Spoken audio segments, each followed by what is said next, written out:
ओम शांति। तो आज एक बहुत अच्छा विषय पर चर्चा करेंगे। हम भविष्य के राजा कैसे बने, क्योंकि पटौदी है ना, पटौदी नवाबों का ये है। तो अभी भी नवाबों के शहर में रहते हैं, तो भविष्य में भी क्या बनेंगे? नवाब बनेंगे, राजा बनेंगे। तो किसको किसको बनना है राजा? बनाओ, बताओ, हाथ खड़ा करो जो सबको बनना है। तो आज हम और कोई क्लास नहीं करेंगे, लेकिन राजा कैसे बनना है, उसकी क्या पुरुषार्थ करना है, इसके बारे में चर्चा करेंगे। राजा बनने के लिए हमें क्या करना है, क्योंकि अभी भी पटौदी का बहुत फेमस है। अभी भी कोई किसी को लेके आए थे शायद पटौदी का। हाँ, महात्मा जी आए थे ना। हाँ, महामंडलेश्वर, कुछ और भी ये है। तो भविष्य के हम राजा कैसे बने? तो राजा बनने का आधार है स्वराज्य अधिकारी स्थिति। हमें अपना परिवर्तन करना है, तो स्वयं का परिवर्तन का आधार है हर इंद्रिया श्रीमत के आधार से चले। जिसको ही बाबा के शब्द में बाबा कहते, बच्चे चैरिटी बिगेन्स एट होम। तुम अपने घर को सुधारो। घर मतलब लौकिक नहीं, कौन सा घर? ये शरीर हमारा पहला घर है। तो क्या इस घर में रहने वाले सब ज्ञान में चलते हैं? आंखें ज्ञान में चलती है, कान ज्ञान में चलता है, मुंह ज्ञान में चलता है। अगर आंखें ज्ञान में चलती तो योग करते समय बंद क्यों होती? और मोबाइल को देखते समय बंद नहीं होती। उस समय तो टक टक करते देखते रहते, क्या कितना भी बजे हैं? अगर कान ज्ञान में चलता, कोई परचिंतन सुनाता है तो क्या करना चाहिए? नहीं नहीं, मुझे नहीं सुनाओ। लेकिन क्या करता है? और क्या हुआ? वो उठ के भी जा रहे, बैठो ना, चाय पानी पी जाना, बताओ क्या हुआ। इसका मतलब कान ज्ञान में नहीं है। अगर मुख ज्ञान में चलता, किसी के परिचिंतन क्यों करते? अगर परिचिंतन करते मुख ज्ञान में, अगर मन ज्ञान में चलता, मन को कहा है मन तुम आधा घंटा परमधाम में जाना, और मन कहीं मार्केट भी जाता है। इसलिए हर इंद्रियों पर शासन करो, इसी से हमारा भविष्य का पद होगा। ऐसे नहीं बाबा ने मुरली में कहा कि जो मधुवन में रहते हैं वो राजा बनेंगे, जिन्होंने मम्मा बाबा को देखा वो राजा बनेंगे, जो बहुत पुराने हैं वो राजा बनने का आधार क्या है? स्वराज्य अधिकारी स्थिति। इस दुनिया को वही बदल सकता है जिसने इस दुनिया को बदला हुआ। ये दुनिया भी दुनिया का सैंपल है, शरीर। हमें इसको बदलना है, लेकिन हम दूसरों को लगे हुए बदलने की। अंधेरी नगरी चौपट राजा टके सरबाजी, इस नगरी का राजा सोया, उसके अंदर जोचे हो रहे। इसीलिए एक एक इंद्रियों पर श्रीमत प्रमाण चलाना। अंधा पीस रहा है और कुत्ता बैठ करके खा रहे। थोड़ा सा योग लगाया, अमृत वाला की, थोड़ा सा सेवा की, और सारा दिन मन वेरत सोचता है, आंखें वेरत देखती है, कान वेरत सुनता है, मन वेरत सोचता है। तो सारा जितना कमाए वो सारा, और लगता है हमारे हम तो बहुत कुछ कर रहे हैं, लेकिन जमा कुछ भी नहीं। ये है पुरुषार्थ। स्वयं को शक्तिशाली बनाओ। शक्तिशाली बनाने का आधार इन इंद्रियों को शासन प्रमाण करो। नौका पानी के ऊपर से जाएगी, पार कराएगी। नौका के अंदर पानी आएगा तो डुबा देगी। जो इंद्रियों को चलाता वो पार हो जाता है, जिसको इंद्रिया चलाते वो डूब जाता है। इसीलिए स्वराज्य अधिकारी बनो। आजकल मम्मी पापा इतना बिजी होते हैं, बच्चा कहाँ जा रहा है, किसके संग में जाता है, क्या देखता है, क्या सुनता है, उनको पूछने का टाइम ही नहीं है। और जब बच्चा गलत काम करता है, उनकी आंखें खुल जाती है, ये बच्चे ने ऐसा कैसे किया। अगर रोज मम्मी पापा कहती बेटा तुमने क्या क्या देखा, तुम कहां कहां गए थे, उसको रोज पूछते हैं, तो बच्चा गलत काम करता ही नहीं। इसी तरह आज हमारे से कभी गलत काम क्यों होता है? क्योंकि हम इतना व्यस्त हैं। हमारे आंखें क्या देखती है सारा दिन, मेरे आंखों ने कान ने क्या क्या सुना, मेरे मुख ने आज क्या क्या बोला, मेरा मन कहाँ कहाँ गया था, मेरी बुद्धि कहाँ कहाँ गई, कभी पूछते ही बैठ करके। और ये पुरुषार्थ ब्रह्मा बाबा ने किया। बाबा की एक डायरी मिली थी, और बाबा उस डायरी में क्या करते थे? रोज अपना इंद्रियों का दरबार लगाते थे। इसीलिए जब तक हम इंद्रियों पर शासन नहीं करेंगे तब तक हमारे में परिवर्तन नहीं आएगा। तो परिवर्तन का आधार है स्वराज्य अधिकारी स्थिति, परिवर्तन का आधार है इंद्रियोजित बनना, यह है पुरुषार्थ। हमें कोई नया पुरुषार्थ नहीं करना है। जो हमारे मम्मा ने किया था, जो हमारे बाबा ने किया था, दादियों ने किया था, वही पुरुषार्थ करना है। आज शास्त्रों को इकट्ठे करो, सारे दुनिया के ग्रंथ इकट्ठे करो, एक पहाड़ बन जाएगा। लेकिन इन सब शास्त्रों से, और ये लोग क्या करते रहे, विकार में जाते गए, और ये दुनिया में क्या सुधारना आई नहीं। इसीलिए बाबा को आना पड़ता है। बाबा करके क्या करता है, बाबा दो बातों का पाठ पक्का कराता है, बच्चे तुम स्वराज्य अधिकारी बनो, और दूसरा बाबा आत्मा समझो। और ब्रह्मा बाबा ने केवल ये दो ही किया, और उसी से नारायण बने। तो हमें भी नया कुछ नहीं करना। नहीं तो हम क्या करते हैं, रोज को कई फेसबुक में, व्हाट्सएप में कोई कहता है ये सोमानों का अभ्यास करो, कोई कहता है पानी चार्ज करो, कोई क्या करता है, और जो असली बातें तो बाजू में रखे, और समस्या खत्म नहीं हुई। इसलिए अगर परिवर्तन करना चाहते हैं, हर इंद्रियों को श्रीमत प्रमाण चलाओ।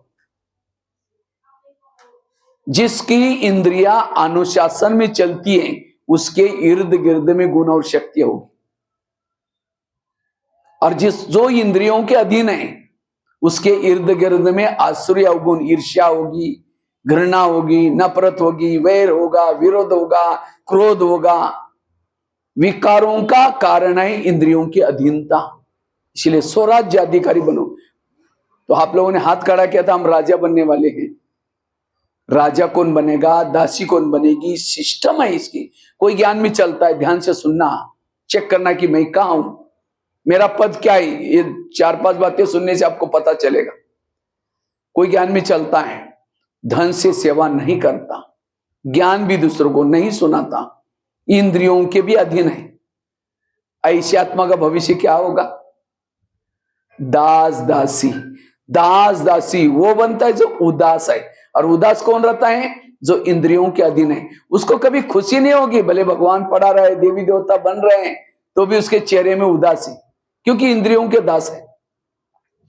जो किसी का श्रृंगार नहीं करते, वो भविष्य में क्या बनने वाली है, श्रृंगार करने वाली बनती है। दासियां क्या करते, श्रृंगार करते हैं, बाल बनाएंगी, ये कर। क्यों, संगम युग में किसी का श्रृंगार नहीं किया। बाबा रोज की मुरली में, बच्चे ज्ञान का दान दो, मंदिरों में जाओ, ये करो। लेकिन हम तो यहां तो सुन लेते, बाहर गए अपने कामों में व्यस्त। अगर यहां श्रृंगार नहीं करेंगे तो वहां श्रृंगार करना पड़ेगा। इसलिए हमें श्रृंगार करना है सबका।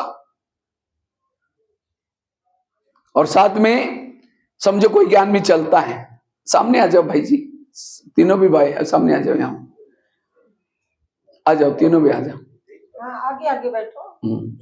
तो समझो कोई ज्ञान में चलता है, कोई ज्ञान में चलता है, धन से सेवा नहीं करता, धन से सेवा करता है, ज्ञान भी दूसरों को सुनाता है, लेकिन वो इंद्रियों के अधीन है। वो क्या बनता है, धन सेवा में लगाता है, ज्ञान भी दूसरों को सुनाता है, लेकिन इंद्रियों पर शासन नहीं है, पुरुषार्थ नहीं हो रहा है, इंद्रियों के अधीन होकर चलता है। वो क्या बनता है, साहूकार बनता है। साहूकार क्यों बना, क्योंकि धन सेवा में लगाया, ज्ञान भी दूसरे को सुना, इसलिए अनेक गुना होकर मिला, इसलिए क्या बनेगा वो, साहूकार। और कोई ज्ञान में चलता है, कहता है मुझे कोई लेना देना, पुरुषार्थ करो बस। क्या पुरुषार्थ करता है, इतना योग लगाता है, ज्ञान करता है, इंद्रियों पर शासन है, लेकिन धन से सेवा नहीं करता, ज्ञान भी दूसरे को नहीं सुनाता, इंद्रियों पर शासन है। वो क्या बनता है, राजा। राजा तो बनता है, लेकिन कंगाल राजा। कंगाल शब्द नहीं होगा, है राजा, उसके पास कुछ भी नहीं है। क्यों, संगम युग में इसने धन से सेवा नहीं की, ज्ञान दूसरे को। और कोई ज्ञान में चलता है, धन से सेवा करता है, ज्ञान दूसरे को सुनाता है, इंद्रियों पर भी शासन है, वो है संपन्न राजा। तो चेक करो आज तक के पुरुषार्थ अनुसार आप क्या बनने वाले हैं। मुकड़ा देख ले प्राणी, हाँ, यहाँ कोई पर्सनैलिटी नहीं, जो करेगा सो पाएगा। तो मुझे राजा बनना है, दासी बनना है अपने आप। बाबा की राजाओं को अलग मुरलियां नहीं, मुरलियां वही है, उसमें से जो करता है वो राजा बन जाता है, जो नहीं करता वो अपने आप छट्टी हो जाते हैं। इसलिए स्वराज्य अधिकारी बनो। पहले जमाने में राजा किस में रहते थे? और मैंने ये टॉपिक इसीलिए छेड़ा हुआ है क्योंकि यहाँ राजा का स्थान है, पटौदी वाला, तो यहाँ कोई छिपा हुआ है राजा जरूर। यहाँ पटौदी का राज्य अभी भी मशहूर है, नवाब क्या बोलते हैं इसको, हाँ हाँ, तो उससे पहले जरूर कुछ, और दिल्ली के नजदीक है, हाँ। तो इसलिए राजा बनने के लिए फिर से हमें क्या करना है? पुरुषार्थ करना है। पहले जमाने में राजा किस में रहते थे? किले में रहते थे, और किले के दरवाजे रहते थे कई, और दरवाजे में कोई ना कोई पहरे वाला बैठता है, कोई भी आता है उसकी चेकिंग होती है, कहां जा रहा है, क्यों जा रहा है, अगर कुछ ही गड़बड़े जाने नहीं देंगे। इसी तरह ये शरीर में हमारा क्या है? एक किला है, एक फोर्ट है, और उसमें राजा रहता है। और इस किले के कई दरवाजे हैं, कौन से? कान, मुंह, आंखें। लेकिन इस दरवाजे में कोई भी रोकने टोकने वाला, कुछ भी जा रहे बातें, कुछ भी देख रहे, कुछ भी जो सुन रहे, और इसीलिए राजा की हालत गंभीर है। जैसे दिल्ली के प्रधानमंत्री, भारत के प्रधानमंत्री दिल्ली में शांति में कब बैठेंगे? जब उसके पार्टी के सारे लोग अपनी ड्यूटी एक्यूरेट करते हैं। एक ने गलत काम किया, उनकी नींद फिट जाएगी। इसी तरह आत्मा शांति में, ब्रुकुटी में तब बैठता है जब हर इंद्रिय अपनी ड्यूटी एक्यूरेट करते। आंखों ने गलत देख ली, आत्मा की नींद फिट गई। कान ने गलत सुन लिया, आत्मा की नींद फिट गई। आज कई कहते मेरे संस्कार ही नहीं बदलते, कई कहते मेरे को सहन ही नहीं होता। सहन करने का पुरुषार्थ नहीं, पुरुषार्थ इंद्रियों, जिद बनो, सहन शक्ति आएगी। योग क्यों नहीं लगता? योग में क्या आता है? व्यर्थ। जो आंखें व्यर्थ देखती हैं, कान व्यर्थ सुनता है, मन व्यर्थ सोचता है, वही बातें योग में डिस्टर्ब करती हैं। अगर कान अपनी ड्यूटी ठीक करेगा, आंखें अपनी ड्यूटी ठीक करेंगी, अपने आप योग लगेगा। इस ज्ञान में केवल अकेले नहीं चलो, इंद्रियों का भी सहयोग लो। सारे गीता का सार है, हे अर्जुन तुम अपनी लगाम को अपने हाथ में रखो। अर्थात हमें हर इंद्रियों को अपने हाथ में रखना है। कोई भी इंद्रियों की लगाम ढीली नहीं छोड़नी है। थोड़ी ढीली छोड़ी, विकार आगे। कृष्ण जब रथ में बैठता है, पहले घोड़ों को प्यार करता है, थपथपाता है। क्यों? अगर घोड़े जाकर के गिर जाएंगे दुर्योधन के सामने तो क्या हो जाएगी? पराजय हो जाएगी। इसी तरह हमें भी क्या करना है? परम धाम से अमृत वाला करके जब शरीर में आते हैं, अपने घोड़ों से प्यार करो। हमारे घोड़े कौन से? ये कान, मुंह। जब अमृत वाला करके आते हैं, नहाते धोते हैं, तो एक एक इंद्रिय से प्यार करो। हे मेरे कान, तुम आज कोई ऐसी चीजें ना सुनना जो मेरा सिर झुक जाए। हे आंखें, तुम कोई ऐसी चीजें ना देखना जो मेरा सिर झुक जाए। हे मुंह, तुम ऐसी कोई बात ना बोलना जो मेरा अपमान हो जाए या मुझे बदवाई नहीं मिले। एक एक इंद्रियों से प्यार करो। जब आपकी इंद्रियां ज्ञान युक्त बन जाएंगी, तब कहेंगे माता बड़ी अच्छी है, ये भाई बहुत अच्छा है। अच्छा है मतलब का? उसका इंद्रिय पर से। आज दुनिया में जो मर्डर हो रहे, नशा कर रहे, सुसाइड कर रहे, ये सब का कारण है उनकी इंद्रियां उनके अधीन नहीं है, इसीलिए गलत काम हो रहा है। तो बाबा ने इस दुनिया को बदलने के लिए फार्मूला क्या बनाया? ऐसे नहीं कि गोलियां मार दी सबको ताकि बदल जाए, नहीं। बाबा ने क्या किया? ज्ञान योग सिखा करके इंद्रियों पर जीत प्राप्त करने का पुरुषार्थ सिखाया। और इसी में सभी ने अपने अंदर संयम आएगा तो विकार तो आएंगे नहीं। जैसे बॉर्डर पर रहने वाला कोई दुश्मन से मिला हुआ है तो देश की हालत क्या होगी? घर में कोई भेदी बनाए, सारे भेद सबको सुनाता है, तो घर की हालत क्या होगी? इसीलिए आज हमारी आत्मा की रक्षा करने वाले कौन है? कान, मुंह, आंखें। ये आत्मा की रक्षा कर, रक्षक ही भक्षक बने। जैसे पाकिस्तान के बॉर्डर पर कोई सैनिक रहता है और कोई दुश्मन आता है, आतंकवादी, कहता है ये 1500 की नोटा लो, एक बोरी है, लेकिन मुझे अंदर जाने दो। और वो सैनिक को लगा रही इतनी बोरी तो मैं कभी भी सर्विस करूंगा तो भी नहीं मिलेगा, लो और जाओ।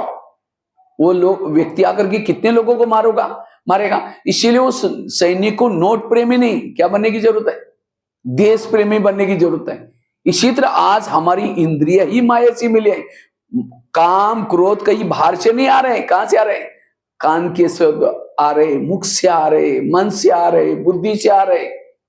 विघन 4 प्रकार के होते हैं। एक है जिन लोगों के बीच में रहते हैं उन लोगों के तरफ से आने वाला विघन, निंदा करेंगे, ग्लानि करेंगे, मन बुद्धि भटकेगा। दूसरा विघन है प्रकृति का विघन, गर्मी होगी, सर्दी बढ़ जाएगी, योग नहीं लगेगा, कोई बीमारी होगी। तीसरा विघन है पुराने संस्कारों का विघन, और चौथा विघन है कर्मेंद्रिय का। इन चारों विघ्नों में से सबसे खतरनाक विघन है इंद्रियों का विघन, जिसको अपने ही धोखा दे रहे, वो कुछ नहीं कर सकता। इसलिए स्वराज्य अधिकारी बनो। और ये ब्रह्मा बाबा ने रोज अपने, बाबा की एक डायरी मिली थी, बाबा रोज एक एक इंद्रियों से बातें करते थे, और इससे परिवर्तन होगा। वास्तव में ये शरीर इस दुनिया का प्रतीक है, और जिसने इस शरीर पर राज्य किया अपने आप वो दुनिया पर भी राज्य करेगा। दुनिया में 70% पानी है, शरीर में भी कितना पानी है? 70% वाटर लेवल होती है। दुनिया तीन लोग है दुनिया में, साकार, आकार, निराकार। शरीर में भी 3 लोग या आत्मलोक।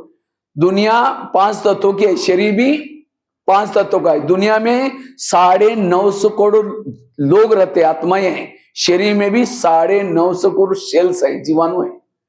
बॉडी में जो सेल्स है 950 करोड़ है। इसलिए इस दुनिया पर शासन करने वाला ही इस दुनिया में शासन करेगा।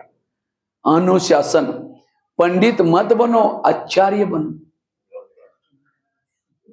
केवल हम सुना रहे, खुद नहीं कर रहे हैं, इसलिए आचरण। तो जैसे भारत में अंग्रेज घुसे थे, कैसे घुसे थे? कहानियां पता है ना कैसे घुसे थे? भारत में नवाबों का शासन था। बंगाल का नवाब, बिहार का नवाब, सूरत का नवाब।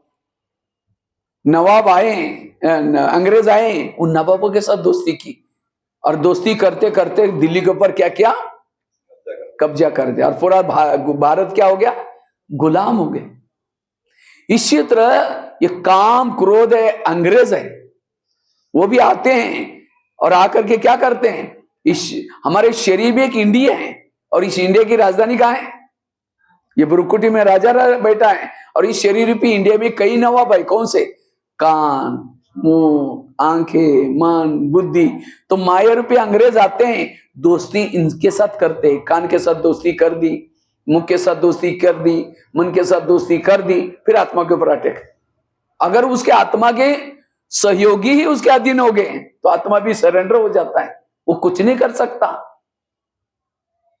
तो भारत में अंग्रेज घुसे हैं, उनको भगाया कैसे? कैसे भगाया? कहानी तो पता है ना।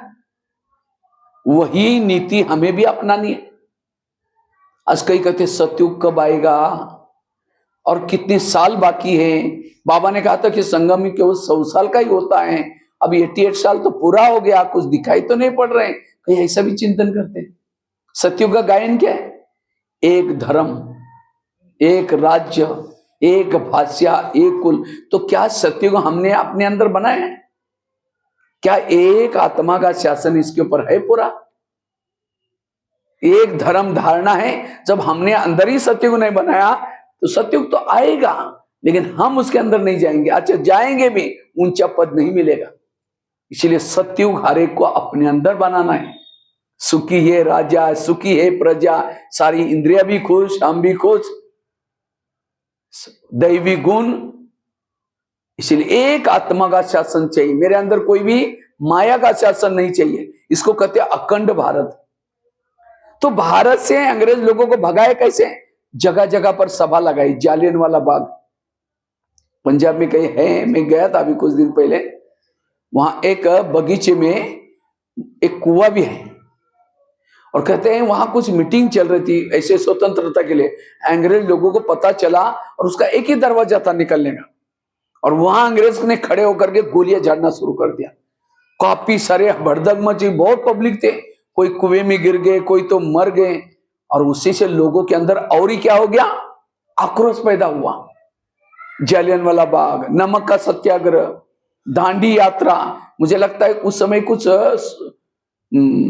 नारे भी बनाए थे, वंदे मातरम। वंदे मातरम अंग्रेज लोग बोलने नहीं देते थे, मारते थे। क्योंकि उनको हिंदी नहीं आती थी। उनको लगता है बांधो और बंदे मातरम, मतलब ये हमको बोल रहे बांधो और मारो, बंदे मातरम।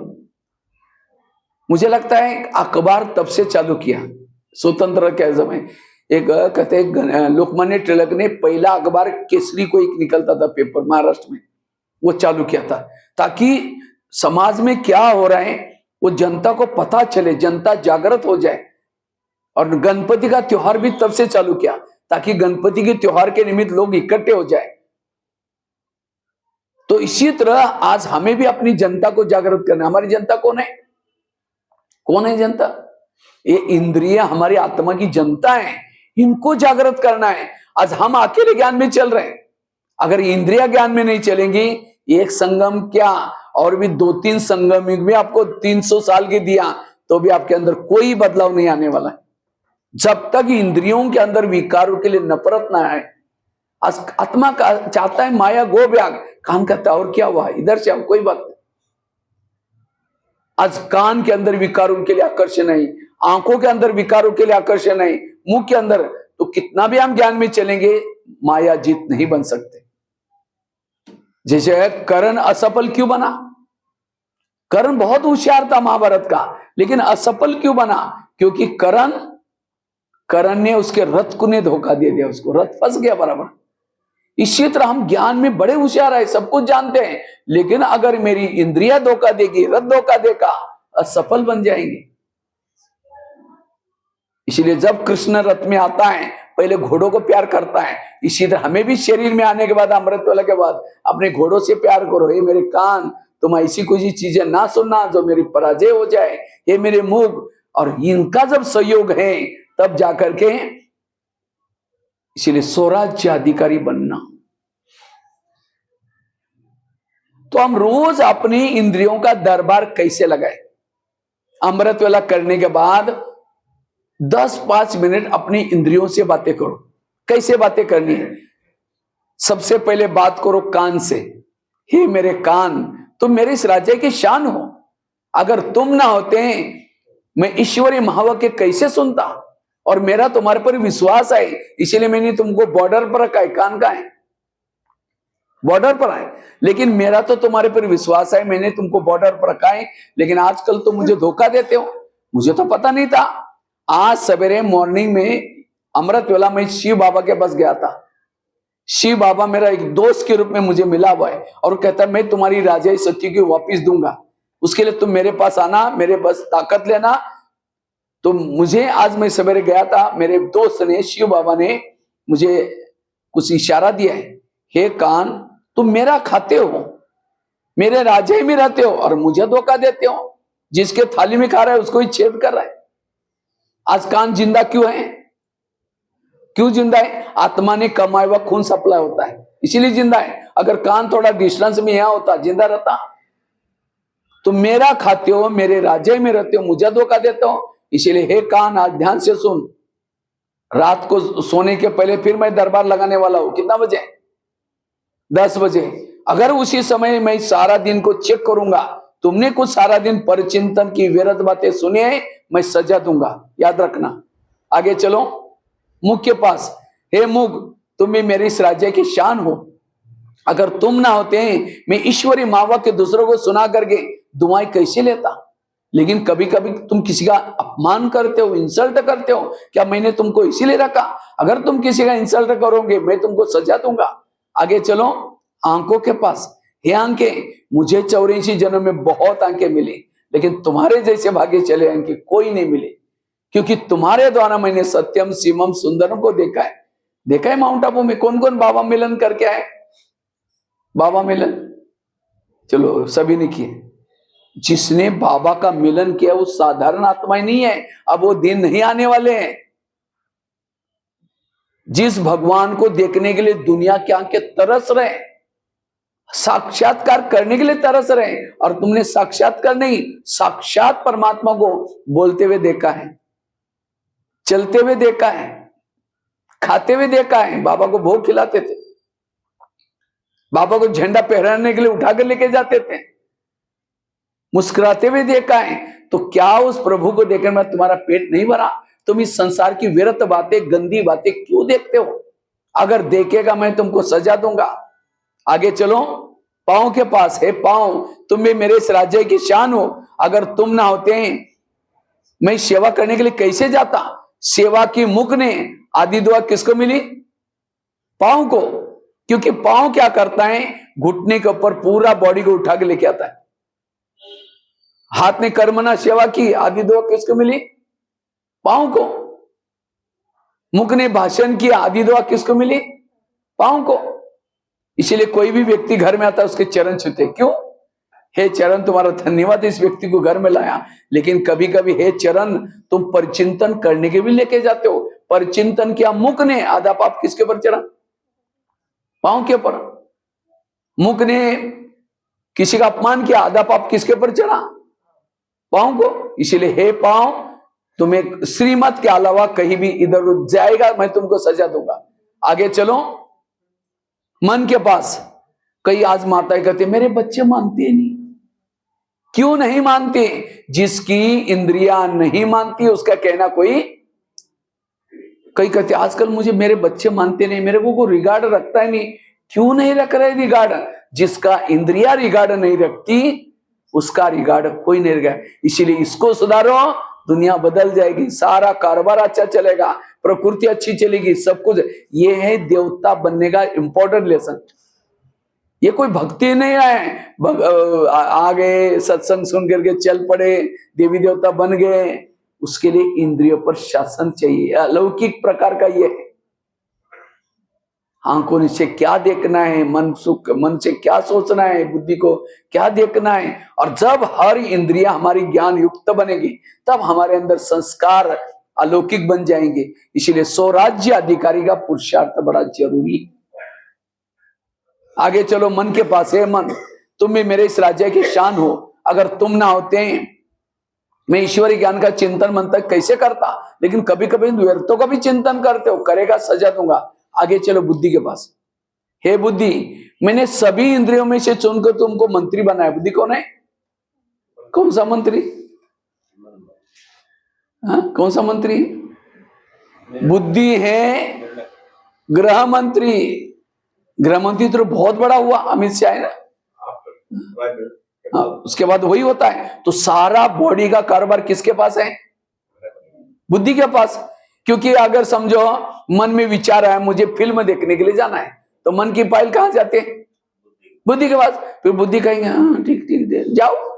अब जाओ बोलते ही पांव चले गए, आंखें चली गई, कान चले गए, सारी इंद्रिया किसको पालूगी?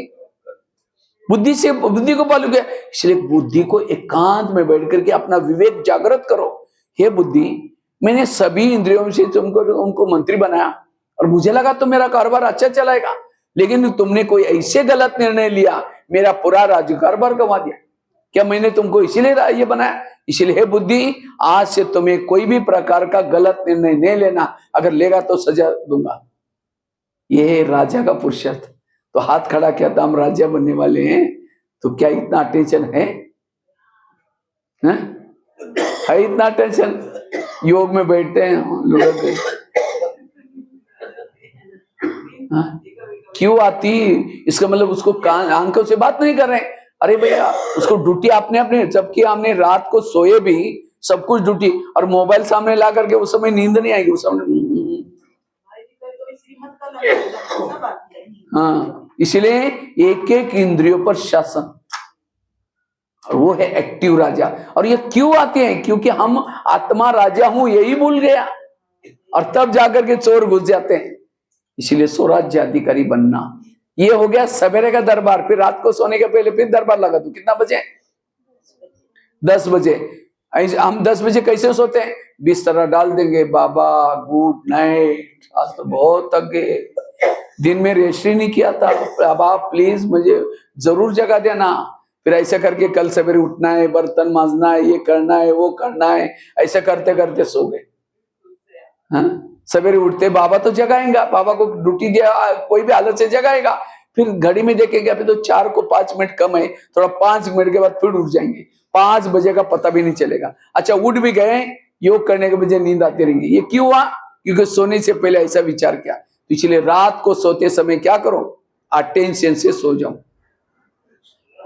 अपना चार्ट बना करके सो जाओ और सबसे पहले पूछो, रात को सोते समय दरबार लगा दो, सबसे पहले पूछो किसको, कान को, कान तुम्हारा चार्ट कैसा रहा, तुम्हारा बहुत बहुत धन्यवाद। 7 बजे तुम्हारा द्वारा मुरली सुनी थी, लेकिन 12 बजे कोई माता जाई थी, किसी की व्यर्थ बातें सुना रही थी परचिंतन की, तुमने नजदीक जाकर सुना था और क्या हुआ? इसीलिए तुम्हारे लिए सजा कौन सी? कैंची लेकर के कान को नहीं काट करके फेंक दो, जाओ तुम मेरे राज्य में नहीं रहो। कौन सी सजा दो? दोबारा मुरली सुनो, क्योंकि जिस कान में ज्ञान की कमी है वही परचिंतन सुनते हैं। आगे चलो, मुख के पास, मुख तुम्हारा चार्ट कैसा रहा? कान ने दरवाजा खोला तो कम से कम तुमने तो चुप रहना चाहता, तुमने भी बोला हाँ वो ऐसी करते, उसने ऐसा किया, इसीलिए तुम्हारे लिए सजा कौन सी? कल के दिन तुम्हारा कारोबार बंद, मौन है मुख की। जिस दिन मैंने किसी का अपमान किया, दूसरों को दुख दिया, आप शब्दों निकाले, तो तुरंत दूसरे दिन मौन रख दो। ये है राजा, क्योंकि राजाओं की निशानी होती है। राजा जिस शहर में रहता है सब लोग उसका कहना मानते हैं। हमने प्रकाश मणि दादी को देखा, दादी जब भी कहीं बाहर जाती थी सारे निवासियों को इकट्ठा करती थी। ऐसे नहीं कि अपने मन मर्जी निकल जाती, नहीं, सबको बुलाती, देखो मैं तो बाहर जा रही हूँ, आप लोग जिम्मेवार हैं, सब ध्यान रखना, तुम लोग कितना सेवा करते हो, प्यार करेगी, खिलाएगी, पिलाएगी, छुट्टी लेके फिर जाएगी। तो सबको लगता था दादी ने हमको प्यार किया है, तो जिम्मेवारी से काम करते थे। इसी तरह आज हमारी कर्मेंद्रिया, आज आंखें कितना अच्छा दिन रात लगी रहती हैं, कान कितना दिन लगा रहता है, कभी इनसे प्यार किया हम लोगों ने? कभी। आज यहां से हम लंदन बात कर रहे हैं, अमेरिका में, आज दुनिया का लोग चंद्रमा पर जा रहे हैं, लेकिन पड़ोसी को यही पता नहीं। आज हमें अपने इंद्रियों से कभी बात नहीं करते। आज कई तो मैं देखता हूं जाते जाते कुछ कान में ब्लूटूथ लगा चू चू चू करके घंटों तक बात कर रहे, लेकिन कभी इंद्रियों से बात नहीं कर रहे। इसीलिए लॉकडाउन में क्या कहा, अपने घर में रहो, परिवार में रहो, सेफ रहोगे, बाहर जाओगे तो। इसी तरह संगम युग में एक लॉकडाउन है, हमें अपने बॉडी में रह करके इनसे बातें करनी है, इनको सहयोगी बनाओ। हर इंद्रियों के अंदर आत्मा के लिए रिगार्ड होगा, रिस्पेक्ट होगा, मुझे गलत नहीं करना है, मुझे गलत नहीं करना, तब जाकर के आपके अंदर बदलाव आएगा। इसीलिए दूसरी राजा की निशानी क्या है? राज्य दानी होता, राजा के घर से कोई खाली, तो आप लोगों ने हाथ खड़ा किया था हम राजा बनने वाले हैं, तो इतना दान करते हैं। यहां से बस से कहीं दिल्ली की तरफ जा रहे हैं या रेवाड़ी जा रहे हैं, बाजू में कोई बैठा, एक शब्द भी नहीं सुना है उसको, कंजूस है। रोज पड़ोसी नहीं कहते देवी आओ मुझे दर्शन दो, देवी आओ, देवी बाजू में, कभी एक शब्द भी नहीं सुनाया।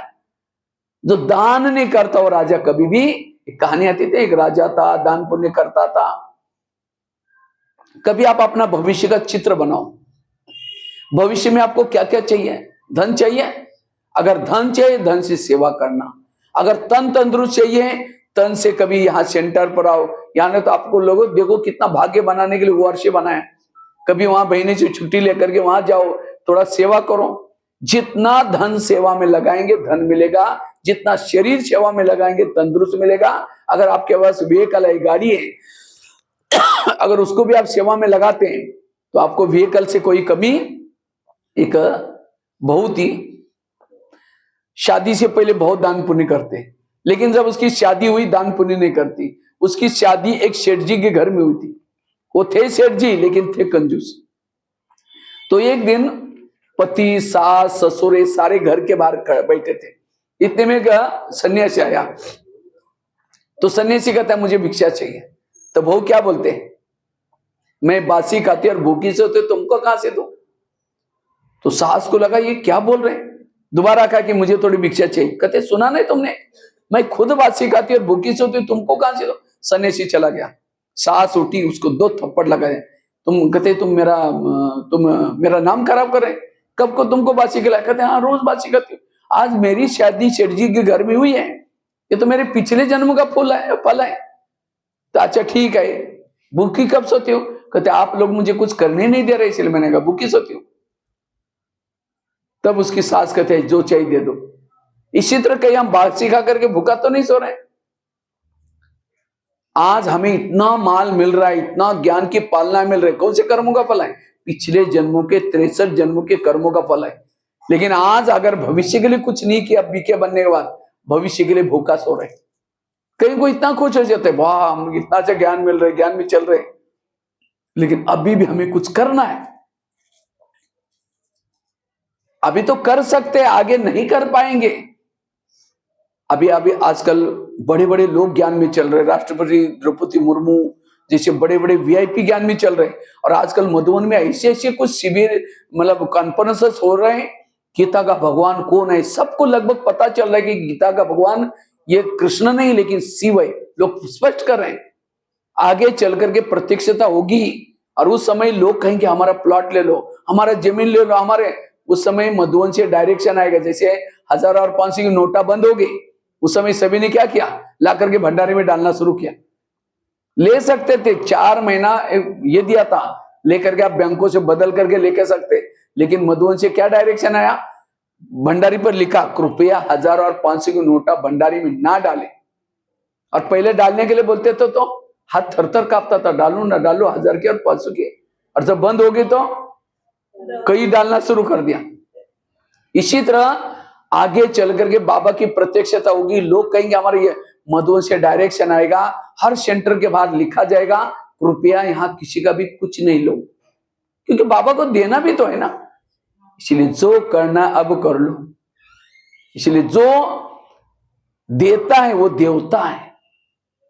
तीसरा राजा की निशानी क्या है, राजा शिकार करता है। राजा शिकार किसकी करता है, शेर की। शेर को मार करके पहले राजा क्या करते थे, पूरा गांव में क्या करते थे, उसको घुमाते थे ढोलक बजा करके, सारे लोग देखते वाह हमारा राजा कितना बहादुर है। तो आप लोग राजा बनने के लिए हाथ खड़ा किया था, तो आप शिकार करते हैं माता है? आज तक कितने शेरों को मारा, शेर मतलब जंगल वाला शेर नहीं, अज्ञानी आत्मा को ज्ञान गाने, और वो भी ऐसे नहीं कि 2-4 के बाद मरने वाली बुढ़िया है उसको जाकर के ज्ञान सुना के आए और बड़े खुश हो गया, वाह आज माता, वो चुहा बिल्ली हो गया। चुहा बिल्ली की शिकार नहीं करो, किसकी, शेर की शिकार करो। तो आज तक किसने किसने, मैंने इतने लोगों को ज्ञान में लाया, कौन कौन लाया, हाथ खड़ा करो। पक्का मैंने बीके बनाया, ये देखो ये बीके है, पहुंचा ना, मारा ही नहीं, वापिस चला गया जंगल में। मारा ही नहीं तो प्रजा थोड़ी बनी आपकी, पहुंचाना नहीं, उसको मार करके पालना दे करके पक्का नियम मर्यादा में चलना, वो आपका वारिस हो गया। केवल यहां तक लाना, तो लाते तो बहुत है मेरे, वो नहीं, वो गिनती में नहीं आएगा। तो अभी क्या करेंगे, आज से हर महीने में एक को बीके जरूर बना। कई कहते भाई जी सुनता ही नहीं कोई, अब नहीं सुनता तो आपके पास जो तीर है उसमें अंदर ज्ञान की धारणा नहीं है, आप खुद नहीं करते तो कौन सुनेगा। इसीलिए खुद करके फिर सुनाओ। अच्छा कोई नहीं सुनता तो कम से कम जाली में तो फंसाओ शेर को। ये सेंटर क्या है, जाली है, यहां लेके आओ, मीठा मीठा बोल करके मारने का काम भाई ने कर ही देगी। अगर इस जाली में नहीं तो बड़ी जाली में आपके लिए नजदीक है। हमें एक को बीके जरूर बनाना है हर महीने में, तो साल के कितने हो जाएंगे, 12। आज दादियों की स्थिति इतनी अच्छी क्यों, क्योंकि दादियों ने शेयर होल्डर बहुत बनाए, लेकिन हमारा कोई शेयर होल्डर है ही नहीं। तो राजा के आज प्रधानमंत्री बनने के लिए कितनी बड़ी बड़ी सभा लगा रहे वो लोग, देख रहे हैं ना टीवी में, कितनी पब्लिक, 5 साल की खुर्ची, और उसके लिए मेहनत कितनी, गला भी बैठा है तो भी बोल रहे हैं। लेकिन आपकी खुर्ची कितना साल की, कितना जन्म के, लगाते कभी सवारी, कोई मना तो नहीं किया ना बहनों ने, उमंग है नहीं अंदर। इसलिए अंदर उमंग, मुझे तो शिकार करने का बड़ा शौक है, इसलिए हम महीने में 2 महीने में कहीं ना कहीं निकलते, और एक टूर में हम कम से कम 40-50 शेर को तो घायल कर लेते, मार भी लेते महीने में एक, जेलों में, स्कूल। और हमारा भी काम आप लोगों से कई क्यों कहते हैं नहीं हमारे घर का काम है, हमारे घर का नहीं है था, मधुबन में थोड़ी फ्री बैठे हैं, डिपार्टमेंट चलाते हैं। हाँ डिपार्टमेंट में कितना, आपकी तो कढ़ाई छोटी सी होगी, हमारा तो एक कढ़ाई 6000 लोगों के, इतना बड़ा कारोबार, इतना एसी रूम है, रहने खाने की सारी व्यवस्था है, तो भी सारी व्यवस्था छोड़ करके बसों में धक्के खा रहे, प्रजा बनाने करना पड़ता है। इसलिए उमंग चाहिए, तो इसलिए हमें जरूर क्या करना है, महीने में एक को बीके जरूर बनाना है। लेकिन याद रखना शिकार बड़ी सावधानी से की जाती है। नहीं तो कई बार क्या होता है, पेपर में न्यूज आती है, क्या कोई शिकार करने के लिए गया था और शेर ने उसको फाड़ कर रख दिया। वो गया था शिकार करने के लिए, शेर ने उसको फाड़ कर रख दिया। कई बार पेपर में आता है। इसे तो कई क्या करेंगे, उमंग गुस्सा आएंगे, जाएंगे, कहेंगे आजकल हम ब्रह्मा कुमारी भी जाते हैं, आप भी चलो ना, बड़ा अच्छा ज्ञान है। कहेंगे अच्छा अभी फंस गए क्या, वहां बाहर का खाना नहीं खाते हैं, ब्रह्मचर्य का पालन करते हैं, ये करते हैं। अरे क्यों बिगड़ रहे, ये तो युगो युगो से चल, किसने बहका है आपको, फैशन करो, खाओ पियो, ये बस कल से ओम शांति आना ही बंद कर दिया। गया था शिकार करने के लिए, खुद ही मर गया। इसलिए पहले खुद पक्के बनो। अगर कोई नहीं सुनता, जैसे हम शिकार करने के लिए क्या क्या लेके जाते हैं, ढाल लेके जाते हैं, तलवार लेके जाते हैं, तो बाबा ने कितनी अस्त्र शस्त्र दिया है, ड्रामा की ढाल, ज्ञान की तलवार, पवित्र का, ये सब पहन के जाओ। अगर कोई नहीं सुनता तो ढाल को सामने लाओ, ड्रामा को, ये हमारे कुल का ही नहीं, ब्राह्मण कुल का नहीं, कुल का नहीं करके अपने आप को बचा के लेके आओ। इसलिए शिकार करने का शौक चाहिए। और राजा की निशानी क्या है, पहली क्या बताई, राजा वो है जो सभी उसको फॉलो करते, कहना मानते। दूसरी, राजा वो है जो दान करता है। तीसरा, राजा वो है जो शिकार करता है। चौथा, राजा किसको कहेंगे, फलों का राजा किसको बोलते हैं, आम को। क्यों आम को क्यों बोलते फलों का राजा, वैसे तो बोलना चाहिए नारियल को फलों का राजा, क्योंकि जब उद्घाटन करते किसको तोड़ते हैं, नारियल को। भगवान को प्रसन्न करना है, किसको तोड़ते हैं, नारियल को। लेकिन नारियल को फलों का राजा नहीं बोला, फलों का राजा किसको बोला है, आम को। क्यों, मीठा तो चीकू से भी ज्यादा मीठा है, हाँ? रस तो कहीं क्यों, इसके अंदर संतरे में कितना रस होता है, रस वाला तो बहुत सारे ये, क्योंकि आम को फलों का राजा इसीलिए बोला क्योंकि आम के साथ सबका ज्यादा प्यार होता है। क्या नीचे नहीं, जब आम का सीजन आता है मुंह में लेके चूसते रहेंगे, निकालते रहेंगे, डालते रहेंगे, निकालते रहेंगे, प्यार कर रहे उसे, हाँ? खत्म भी हो गुटली तो भी छोड़ेंगे नहीं, चूसते रहेंगे। और नारियल सूखा लेकर के चूसो, नारियल सूखा लेकर चूसो, 32 दांत है वो भी टूटेगा, मिलेगा कुछ नहीं। अर्थात राजा बनने के लिए प्यारे बनो। अगर आप सामने से आ रहे हैं, आपको देख करके लोग रास्ता काटते हैं, उसका आपका चेहरा देखना पसंद नहीं करते, आप राजा नहीं बनेंगे। दादियां जब डायमंड हॉल से निकलती, सारे लोग देखने के लिए कितना भीड़ से तरसते, क्यों, उनका इंद्रियों पर संयम है, इसीलिए सबके प्यारे बने। आज ब्रह्मा बाबा प्यारा क्यों था, क्योंकि उनका अपना इंद्रियों पर संयम था। इसीलिए जिसका इंद्रियों पर संयम है सब प्यार करेंगे।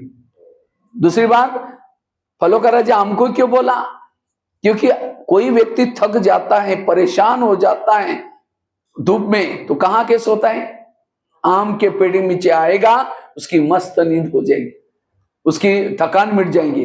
अगर गलती से कोई नारियल के नीचे जाकर सोएगा तो छाया तो छोड़ा, और ये नारियल तोड़ करके सिर भी तोड़ देगा।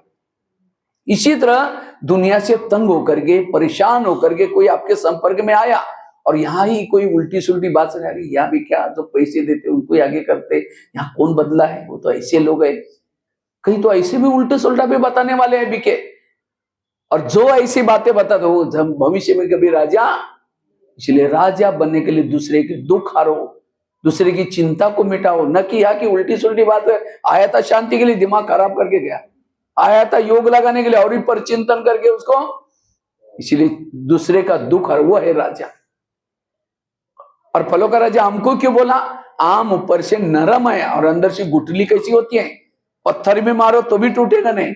तो राजा वो है जो पहले खुद करता है, फिर बाद में दूसरों को कहता है।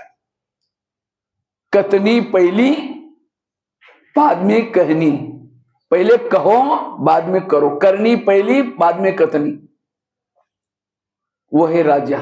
इसलिए टीचरों को बाबा क्या कहते थे, आचार्य। पहले जमाने जो टीचर पढ़ा है, तो हम सभी कौन है, आचार्य। आचार्य मतलब आचरण वाला, जुबान की शिक्षा से भी ज्यादा तेज है आचरण की शिक्षा। जिसमें आचरण में नहीं, सामने से कहेंगे हाँ जी जरूर करेंगे, पीछे में हमको पता है कैसे जाओ बोलेंगे। इसलिए राजा बनने के लिए आम बनो, नारियल मत बनो। और फलों का राजा आम को क्यों बोला, जब फल लगता है तो कहां जाता है? नारियल क्या जाता है? ऊपर जाता है, और आम क्या होता है? नीचे झुक जाता है। जिसके अंदर विशेषता कला आने के बाद जो झुकता है वो है राजा, और जिसके अंदर अभिमान है वो राजा कभी। वास्तव में आम है नम्रता का प्रतीक और नारियल है अभिमान का प्रतीक। कहने का मतलब इस ज्ञान मार्ग में चलने के बाद जिसको कोई कलाओं का, विशेषताओं का, कर्ताओं का अभिमान है, अभिमान वाला कभी राजा। एक माता में मधुबन में मुरली लिख रहा, बोर्ड लिख रहा था, बैठा था, मैं सोच रहा था क्या लिखूं क्या लिखूं, इतने में माता जी आई। माता जी आने के बाद मेरे पास बैठी, कहते भाई जी यहाँ मधुबन में जब आते हैं ना स्थिति बड़ी अच्छी हो जाते हैं, लेकिन जैसे हम वापिस चले जाते हैं स्थिति बिगड़ जाते हैं। तो मैंने ऐसे कहा माता जी क्यों बिगड़ जाते हैं? कहते हमारे शहर में पहले कुछ नहीं था, सेंटर वगैरह कुछ नहीं था, तो बहनें हमारे पास आई, हमारा बहुत बड़ा घर है, तो घर में हमने रख दिया, उनको हर चीज नमक सहित क्या क्या चीजें, हर चीजें देते रहे। धीरे धीरे सेंटर फूला पलता गया, बढ़ता गया। हमने तो बेटियों के तरह उनको पालना।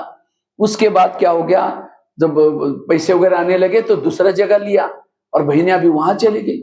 लेकिन वहां जब गई तो हमको कभी पूछती ही नहीं, इसलिए कभी कभी लगता हमने कितनी मेहनत किया। और देखो, तो मैंने कहा माता जी आपको बाबा तो पूछता है ना?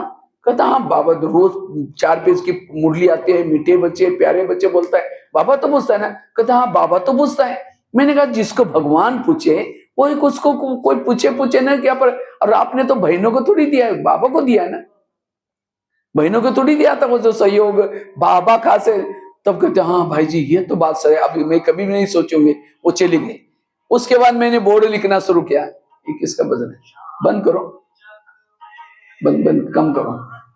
तो कहा कि मैंने ऊपर टाइटल लिखा जरा सोचो, जिसको स्वयं भगवान पूछे उसको कोई पूछे ना पूछे क्या कर सकता है। जिसको स्वयं भगवान, जिसके दिल में कोई और दिल में होने की क्या, जिसका स्वयं परमात्मा साथी। इसीलिए बाबा मिला मुझे कुछ नहीं चाहिए। कई कहते हैं क्या मेरा नसीब, देखो अभी तक हमने आगरा नहीं देखा, अभी तक क्या नहीं, हमारे पड़ोसी ने तो कहाँ कहाँ लंदन जाके आई, क्या मेरा। अरे जिसने भगवान को देखा लंदन अमेरिका क्या सब कुछ देखा। इसलिए बाबा मिला मुझे कुछ भी नहीं चाहिए। इसलिए कभी भी हमें अभिमान कभी भी नहीं हो। अभिमान वालों को मुझे पूछा ही नहीं, पूछ की पूछ। और पूछ वाले लोग कहां जाते हैं? त्रेता युग में। त्रेता में राम के जितने भी भगत हैं सभी से को पीछे से पूछे, लेकिन सतयुग में किसी को पूछ किसी को भी पूछ नहीं। क्यों? वो निरहंकारी है। इसलिए अभिमान कभी नहीं रखना, अभिमान वाला राजा नहीं बन सकता। इसलिए कहते हैं विद्या विनयन शोभते। विद्या ने बाद क्या नहीं चाहिए? विनम्रता नहीं चाहिए। इसलिए राजा बनने के लिए विनम्र। और फलों का राजा हमको क्यों कहा? इसलिए नारियल को क्या करते हैं? नारियल को क्या करते हैं? तोड़ते हैं। नारियल को क्या करते हैं?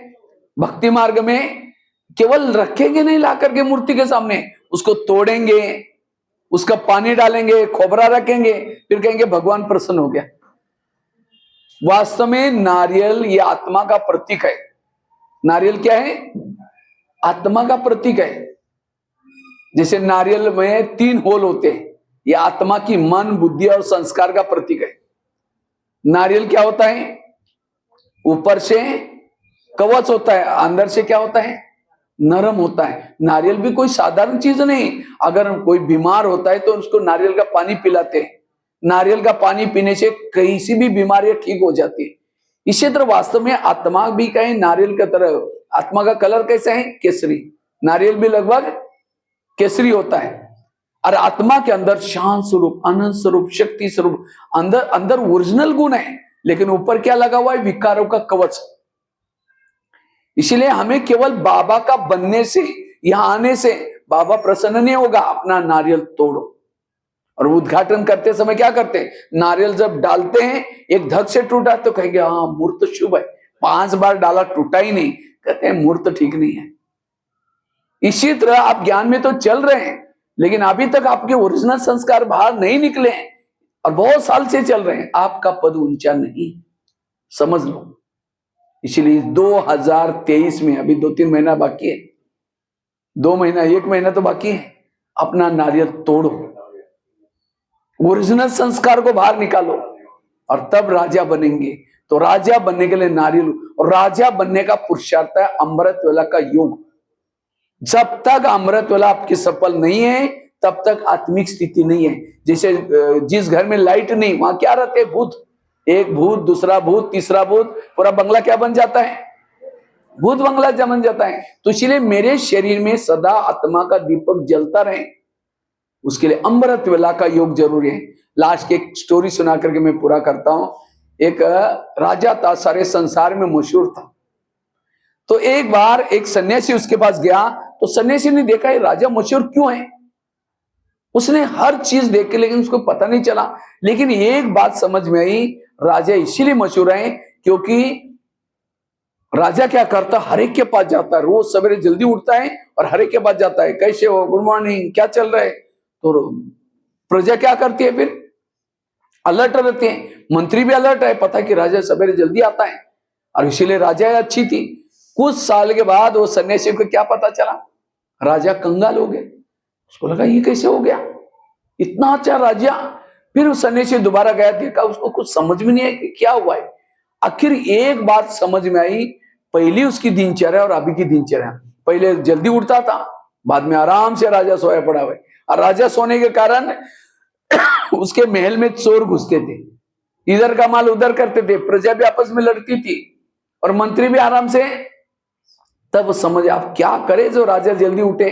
तो सन्यासी जाकर के राजा को कहता, राजन आपके इस महल में एक हंस आता है, अगर उस जिसकी भी नजर उस हंस के ऊपर पड़ेगी सारे संसार में मशहूर होगा।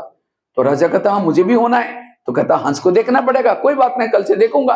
कहता राजन वो जल्दी आता है सवेरे सवेरे। कहता ठीक है, मैं पहले उठता था ना, अभी भी उठूंगा देखूंगा।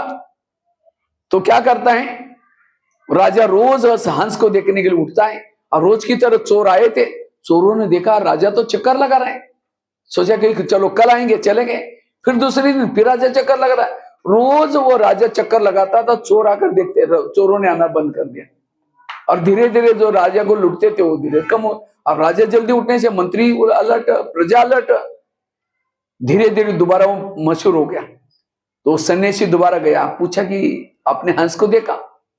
कहते ने हंस को तो नहीं देखा, लेकिन मेरी राजा ही बहुत अच्छी हो गई। सन्यासी कहता है मैं ही यही युक्ति आपको सुनाई थी, अगर ऐसे आप रोज उठा करो आपका राजकुमार सारे संसार में मशहूर होगा। ये कहानी किसी और की नहीं, हमारी अपनी कहानी है। हम भी सत्यु का राज्य अभी भी मशहूर है, लक्ष्मी नारायण का।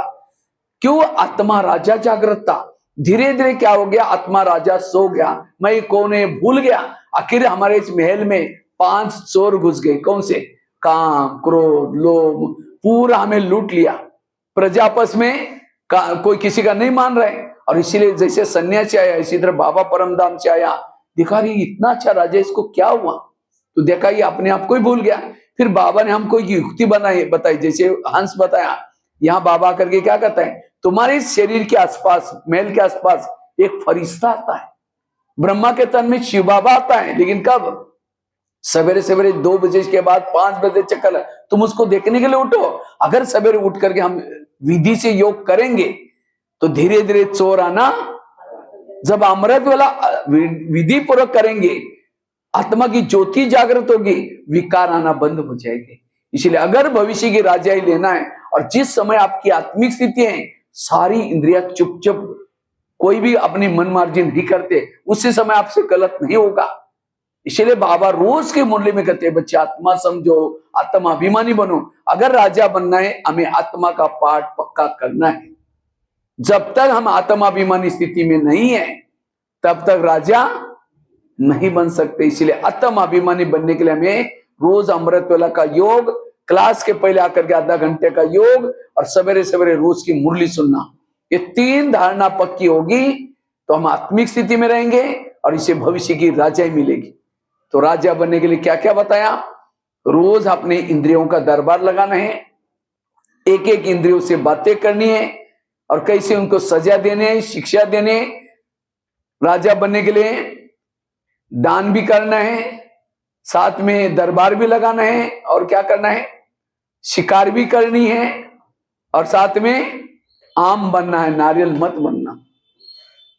तो ठीक है, तब आप जरूर राजा बनेगा। रोज अपना चार्ट चेक करो। क्या चार्ट चेक करो? कौन सी इंद्रियों ने मुझे धोखा दी, बस।